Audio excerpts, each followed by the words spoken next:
Welcome into the Bojangles Countdown to Tip-Off. I'm Chris Haymeyer, and believe it or not, CAA play starts tonight. Campbell is on the road to start their conference play. They are in snowy Long Island to take on Hofstra tonight at 7. That game will be shown exclusively on Flow College. If you haven't gotten your Flow College subscription for the season yet, which gives you pretty much every game home and away in conference, a special Campbell fans discounted link is on gocamels.com. In the schedule page, you hit any of the watch links in that schedule page, and it'll take you to the special page that has a special discount for Campbell fans. It is going to be quite a game tonight. Campbell is battling some injuries. When we talk to head coach John Andrzejek, he'll tell you about that. And they're playing the team that really has the best resume coming out of the non-conference slate, because in the past 3 weeks, they've won at Pitt and at Syracuse.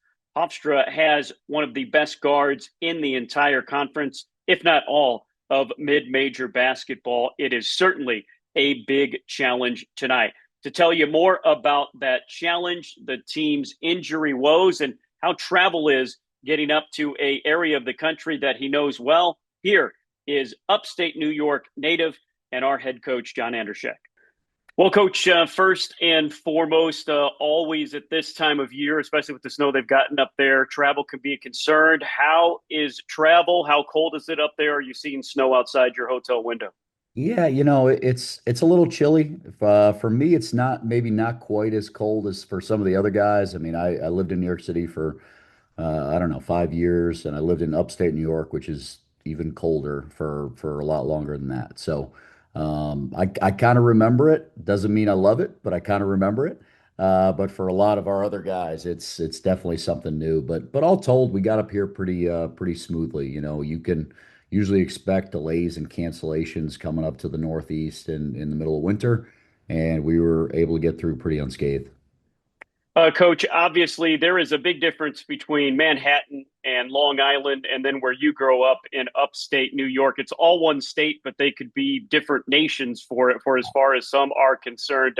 Tell me about that region and this being a little bit of a homecoming with you playing in New York and New Jersey. Yeah, it's a little bit of one. I mean, I think one of the guys I worked with at Florida, Kevin Hovde, who's now coaching at Columbia, he's going to come down to the game. I got a few other like, Columbia friends or whatever. But it's a long way away from Manhattan. I mean, it's a solid hour or so, maybe a little less, but something like that to get out here.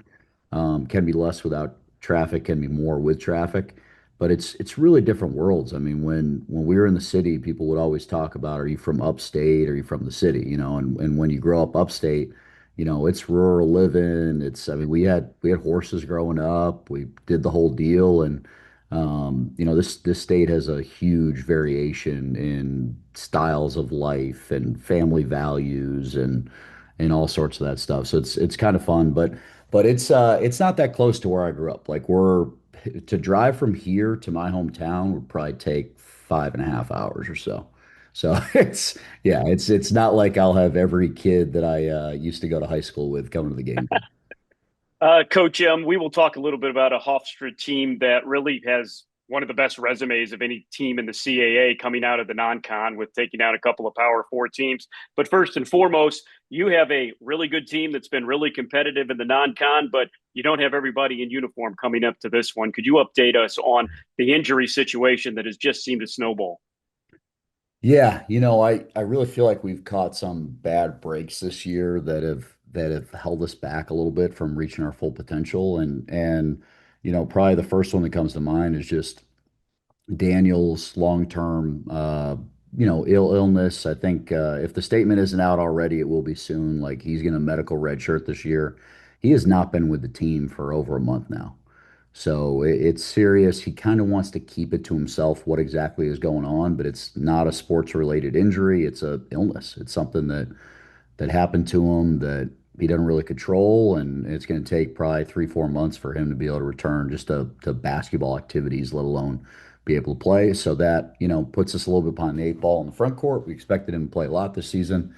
And then we dropped a couple guys in the last couple games. So against Minnesota, Chris Fields took an injury that's kind of a unknown exact timetable. I'm pretty certain we won't have him for either game this weekend. But the games after that, Northeastern and moving forward is TBD. And then Enoch Kalambe, and I really feel terrible about this one because Enoch, there's no secret about it. Enoch wanted to play more. I think I expected him to play more going into the season when we recruited him. For whatever reason, it's been hard for him to get in there. Some of that is credit to some of the guys that have played well, like Cam and TC.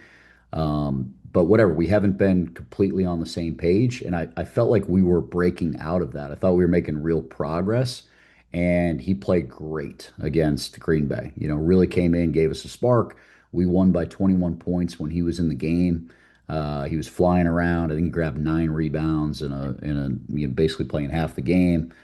Made some baskets, and I thought we were breaking through. And I was really excited because I thought he would be kind of an emerging talent for us moving forward that could impact some games. And it's a freak injury, that he's playing defense and a guy takes a shot being guarded by, I want to say Dovey. Dovey was guarding him, and his offhand hits Enoch in the face just in the perfect location, and he gets a little fracture right in his orbital bone. So again, it's a bit of a indeterminate timeline. I mean, it's something where he could be back pretty soon, maybe wearing a mask. It's something that could take 2 months. So we're trying to figure out how quickly it's going to heal up, if there's any ligaments that are impinged or whatever the term is. I'm just the basketball coach, but we're trying to figure out if everything's going to be fine there and he can get back to us pretty soon, or if it's going to be a longer term thing. But either way, it definitely puts us behind the 8 ball because we lost 3 guys that can play in the front court. Enoch can play the 4 for us or the 3. Chris plays the 4 and the 5 for us, and Daniel played the 5. So we got to do what we got to do. I mean, I think our attitude's been good the last couple of days. I think we understand the task at hand. I think we know we're going to have to be physically tough, and some guys are going to have to be able to handle playing heavy minutes. I think we know that rebounding is going to be a challenge, and we're going to have to play a little smaller and get on the floor, and there's going to be a lot more dirty rebounds, contested rebounds that we're going to have to come up with. It could present some positives as well. I mean, I think at times it could make it a little easier to score, a little easier to spread the floor, put a little more shooting out there. But it's certainly a challenge. I mean, we spent most of the year trying to prepare to play a certain way with 2 bigs and 3 guards and be good on the glass and throw high lows, put the ball inside. And now we're going to have to change, at least for significant stretches of the game. So we're adapting on the fly. We're making it work. I think the guys understand what we're trying to do. But it's not an easy task. It's a very, very good Hofstra team with a lot of perimeter quickness. I think they got 2 of the best guards in the conference, and in Ed Mead and certainly Cruz Davis. I mean, Cruz Davis's legend is known long before we arrive. He 23 points a game. I think he leads the conference in assists. He is a mother to try to guard. So we got to do a great job on him, not just individually, but also with our team principles and trying to make some other guys beat us. Hofstra has made headlines for 2 of the best wins that the conference had this year. In the last couple of weeks, they've won at Syracuse and at Pitt. What makes them so effective, and how were they able to take down those big guys? They're hard to guard. I mean, just start with that. I mean, Cruz in both those games was the best player on the court. And, that's not always common. I think it's hard for teams at the low or mid-major level like we are to have the best player on the floor when you play against Power Five teams with guys that are making millions of dollars in rev share. So that helps a lot. It's not the only reason they won. I think they had really good game plans for both those games. I know against Syracuse, they played almost all zone. They're a team that has played primarily man to man all season. And then against Syracuse, they kind of surprised them and just went, 35 minutes of zone. And it caught them off guard, So that's something we prepared for. I mean, I think it'll be a little interesting because we were not good against the zone against Minnesota, but I also think some other things have. I think the game had snowballed a little bit. I also, we strategically saved DJ Smith and saved Dovey the last 8, 10 minutes when I knew we couldn't, the game was kind of out of hand. And I wanted to make sure we could beat Green Bay on 1 day rest.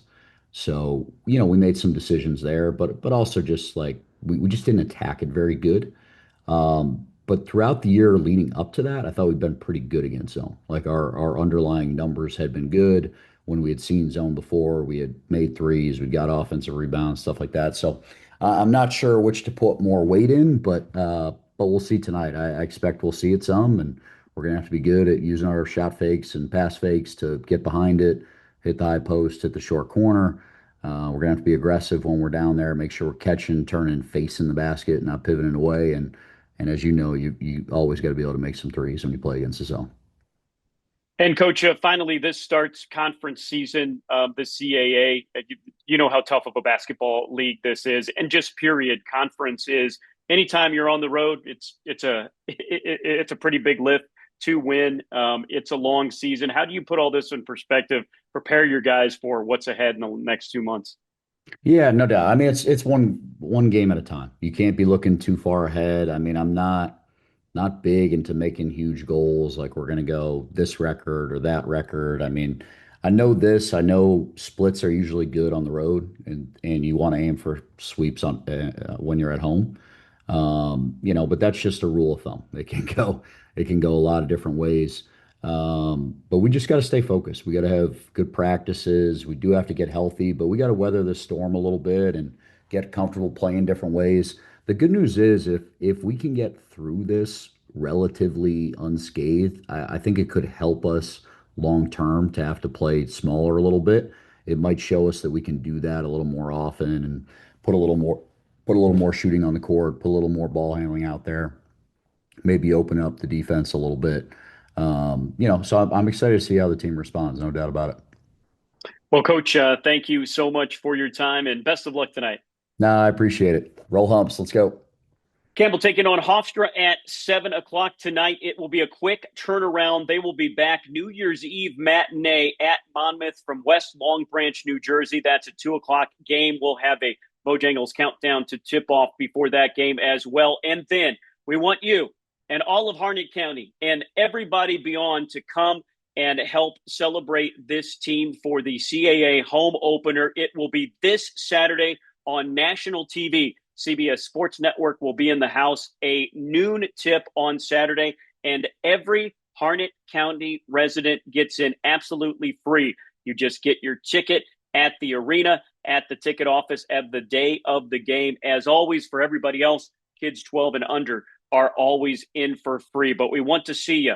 Campbell versus Northeastern coming up this Saturday at noon as Campbell makes their CAA home debut. Thanks for tuning in. Enjoy the game tonight. Campbell at Hofstra from New York, Hampstead, New York to be exact, on Long Island. And all of it is coming up tonight at 7 o'clock on Flow College.